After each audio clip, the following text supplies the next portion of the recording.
Hello दोस्तों, स्वागत है आप सभी का आपके अपने यूट्यूब चैनल पर। आज इस वीडियो में हम बात करेंगे analyse the 6 fundamental freedom mention under the article 19 of the Indian constitution. यानी इंडियन कॉन्स्टिट्यूशन के आर्टिकल 19 में जो कुछ भी फंडामेंटल फ्रीडम्स यानी गोल्डन फ्रीडम्स बताए गए हैं, वो सारे गोल्डन फ्रीडम्स की आज हम चर्चा करेंगे। और इसमें हम सिर्फ और सिर्फ सिनॉप्सिस जानेंगे। सिनॉप्सिस को हमें समझना है, सिर्फ सिनॉप्सिस हमें कवर करना है, क्योंकि हम एग्ज़ाम ओरिएंटेड जा रहे हैं कि भाई अगर 1 घंटे में अगर हमारी एग्ज़ाम है तो अगर आप सिनॉप्सिस अगर पढ़ के समझ के अगर जाते हैं तो आपको कुछ ना कुछ आपके दिमाग में बैठेगा और आप शायद कुछ ना कुछ एक्सप्लेन भी कर देंगे। यानी नहीं मामू से नकटे मामू सही, यानी कुछ नहीं मिलता है तो कुछ तो सही। इसके लिए हमने ये वीडियो बनाया गया। तो ये मेरा व्हाट्सअप नंबर है, यहाँ पे आप अगर आपको पीडीएफ चाहिए तो आप यहाँ से ले सकते हैं, बट ये पेड सर्विस में आता है, फ्री में नहीं मिलता है। ओके, तो चलिए सबसे पहले आपको क्या करना पड़ेगा, इंट्रोडक्शंस बताना पड़ेगा। और इंट्रोडक्शंस में आपको बोलना पड़ेगा कि इंडियन कॉन्स्टिट्यूशन का आर्टिकल 19 में 6 तरह के क्या दिए गए हैं, एक राइट दिए गए हैं जो कि इंडिया के हर एक नागरिक को मिलते हैं। ओके, विदाउट एनी क्या बोलेंगे हम, डिस्क्रिमिनेशंस। ओके, देन कौन कौन से राइट है, तो सबसे पहला राइट जो है वो है freedom of speech and expression.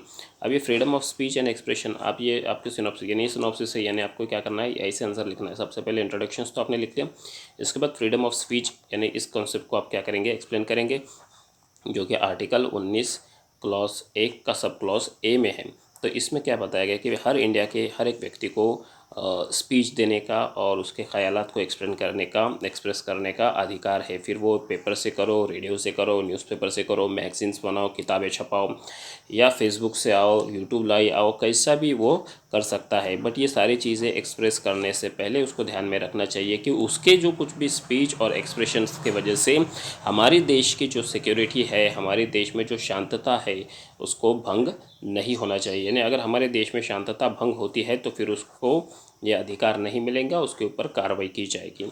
Okay, यहाँ तक आपको समझ में आ गया होगा। तो दूसरा पॉइंट आप लिखना है फ्रीडम ऑफ असेंबली। अब ये असेंबली के मायने क्या होते हैं, एक जगह इकट्ठा होना। जैसा कि हम शादियों में इकट्ठा होते हैं 50, 200, 500 लोग, है कि नहीं। तो ये क्या है, आपका अधिकार है। या किसी की पॉलिटिकल सभा है, आप वहाँ पे जाना चाहते हैं, या कोई व्यक्ति का कुछ स्पीच है वो सुनना चाहते हैं, तो वो सारे सुनने को जब आप जाते हैं तो उसके लिए कुछ असेंबली यानी 4 से ज़्यादा लोग वहाँ पे आपको देखने के मिलेंगे। तो यानी 50, 100, 1000 ऐसे कितने भी लोग आ सकते हैं। तो ये क्या है, आपका फंडामेंटल राइट है। आप किसी का भी स्पीच सुन सकते हैं, आप किसी भी असेंबली को बना सकते हैं, आप किसी भी असेंबली को खड़े कर सकते हैं, आप किसी लोगों को जमा भी कर सकते हैं आपकी बात सुनाने के लिए। बट आपकी असेंबली पीसफुली होनी चाहिए। अगर वो देश की शांतता को भंग करती है तो ऐसे सिचुएशंस में आपके पास ये राइट नहीं देंगे, आपके ऊपर कार्रवाई की जाएंगी। इसके बाद जो है फ्रीडम फ्रॉम एसोसिएशन। अब एसोसिएशन बोले तो क्या होता है, किसी की एक संगठन बनाना है, कोई एक संस्था बनाना है जिसमें आप क्या कर सके, काम कर सके। जैसे हमारे देश में हमें पता है कि बहुत सारे एसोसिएशंस होते हैं। जैसे कामगार जो होते हैं, मज़दूर लोग, उनके कुछ एसोसिएशन होते हैं, टीचर लोगों के एसोसिएशंस होते हैं, है कि नहीं, बिजनेसमैन के एसोसिएशंस होते हैं, सिंडिकेट होती है, इंडिकेट होते हैं। यानी ये एसोसिएशन करना भी क्या है, आपका एक फंडामेंटल राइट है, जो आर्टिकल 19 के क्लॉज ए के सब क्लॉज 1 के सब क्लॉज सी में बताया गया है। तो ये सारे एसोसिएशंस जो है ये करना आपका क्या है, फंडामेंटल राइट है। ओके, देन आता है फ्रीडम ऑफ मूवमेंट। अब फ्रीडम ऑफ मूवमेंट बोले तो इसका जो कंसेप्ट है, इस केस में ये बताया कि भाई आप कहीं पर भी इंडिया के किसी भी इंडिया के किसी भी स्टेट में आप मूवमेंट कर सकते हैं, रह सकते हैं, जा सकते हैं, घूम के आ सकते हैं, फिर के आ सकते हैं। यानी आपको लगा कि भाई आपको क्या करना है, जम्मू कश्मीर में जाना है तो आप वहाँ पे जा सकते हैं। आपको लगा नॉर्थ ईस्ट में जाना है तो आप वहाँ पे जा सकते हैं। जहाँ कहीं पर आपको परमिशन की ज़रूरत लगेगी तो वो आपको परमिशन लेना पड़ेगी। तो ये क्या है, आपका फंडामेंटल राइट है। आप इंडिया में कहीं पर भी घूम सकते हैं। दुनिया में घूमने का होगा अगर आपको, यानी आउट ऑफ इंडिया जाना है, तो फिर आप आर्टिकल 21 के तहत जा सकते हैं। ओके, देन आपका पॉइंट होगा फ्रीडम ऑफ रेसिडेंस। आप भारत में, आप हमारे देश में कहीं पर भी रह सकते हैं। आपको लगा कि भाई जम्मू कश्मीर में रहना चाहिए तो आप जम्मू कश्मीर में रहे।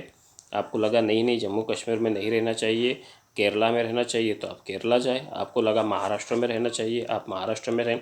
यानी ऐसे किसी भी स्टेट में जो इंडिया का स्टेट है आप वहाँ पर रह सकते हैं, और यह आपका क्या है, फंडामेंटल राइट है। ओके, आई होप आपको ये समझ में आया होगा। और इसके बाद है freedom of professions, occupation, trade और बिजनेस। यानी आपको आज़ादी है, आप किसी भी तरह का प्रोफेशन कर सके, कुछ ऑक्यूपेशंस करें और या कुछ बिजनेस या ट्रेड कर सकें।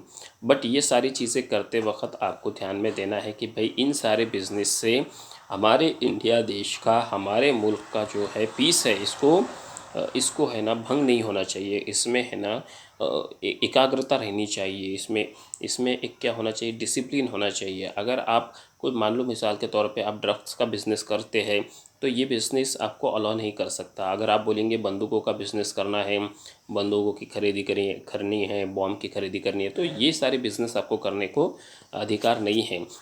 क्यों नहीं है? क्योंकि इससे इंडिया में पीस जो है वो बना नहीं रहेगा। तो आपको उसको ध्यान में देना है। और लास्ट में आपको करना है कंक्लूजन, जो आपको मैंने यहाँ पे बताया है या जो आपका मन कहता है वैसा आप इसको कंक्लूड कर सकते हैं। आई होप मेरा ये वीडियो आपको पसंद आया है, या आपको इसकी कुछ PDF चाहिए है, नोट्स चाहिए, तो आप मेरे इस चैनल पे आप मेरे इस व्हाट्सअप पे ज़रूर सब्सक्राइब कर लें, व्हाट्सअप पे ज़रूर मैसेज कर लें। मेरा टेलीग्राम चैनल भी है बट मैं उसकी लिंक यहाँ पे तो नहीं दूंगा, क्योंकि बहुत सारे स्टूडेंट वहाँ पे ऑलरेडी हैं। Thank you to watching this service.